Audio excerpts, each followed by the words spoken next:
Assalamualaikum warahmatullahi wabarakatuh. Ito matindi ito mga kapatid.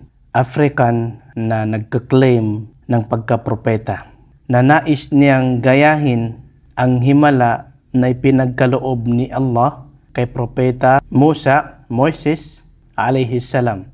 Ito panoorin po natin. Kasama niya mga tagasunod niya. Matinding trip to.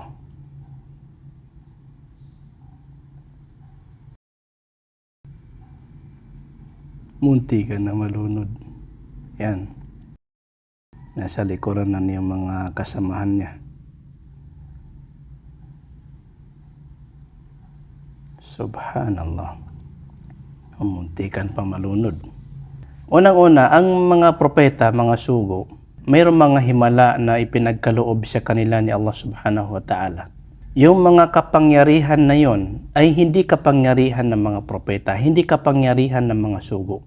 Bagkus yun ay kapangyarihan ng Diyos na si Allah subhanahu wa ta'ala. Binigyan sila ni Allah subhanahu wa ta'ala ng himala, hindi para patunayan na ang mga propeta, ang mga sugo ay mayroon silang kapangyarihan ng gaya sa Diyos.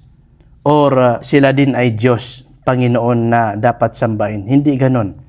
Bagkus, binigyan sila ni Allah subhanahu wa ta'ala ng kapangyarihan, himala, para ipakita sa mga tao na sila ay isinugo ng Diyos.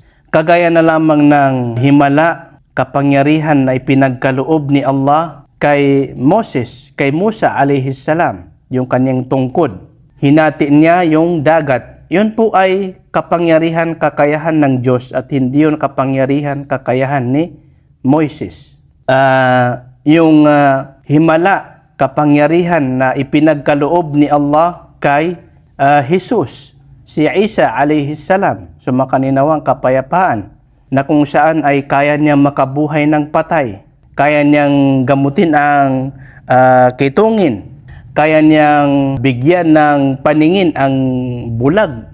Ang lahat ng mga himalang ito, hindi po kapangyarihan ni Jesus. Bagkus ito po ay mula sa Diyos para patunayan na si Jesus ay sugo at propetang mula kay Allah, mula sa Diyos. At hindi para patunayan na siya ay Diyos, si Jesus ay Diyos. Hindi po ganun mga kababayan. Kung mayroong unang propeta, which is ito ay si Adam alayhi salam, mayroon ding huling propeta na ito ay walang iba kundi si Muhammad, sumakanya nawa ang kapayapaan at pagpapala ni Allah. So ibig sabihin, pagkatapos ni Propeta Muhammad at siya ay namatay na, mahigit 1400 years na ang nakakalipas, wala nang darating na sugo propetang magmumula sa Diyos. So ito mga taong to, nagpapakita ng mga kung ano-ano mga pakulo. Yung iba ay gumagamit ng itim na karunungan mula sa Satanas. Yung iba naman ay dinadaan sa panaginip. Napanaginipan daw niya yung ganito-ganito. Napanaginipan daw niya ang Diyos. Tapos sinugo daw siya. Ginawa daw siyang propeta. Kung ano-anong pinapakita, sinasapian daw ng espiritu. Sinasapian daw ng ganito-ganito. Kung ano-ano mga pakulo. Maloko lang yung mga tao. Mapaniwala lang yung mga tao na sila ay mga propeta. So, kami mga Muslim, hindi kami maluloko ng ganitong mga pakulo. Dahil alam namin na wala nang darating na propeta pagkatapos ni Muhammad. Dahil sa si Muhammad, siya ang huling propeta at sugo ng Diyos na si Allah. Ma kana Muhammadun aba ahadim mir rijalikum, walakin Rasulallahi wa khataman nabiyyin. Si Muhammad ay hindi ama ng sino man sa inyong mga kalalakihan, ngunit siya ay sugo ni Allah at huli sa mga propeta.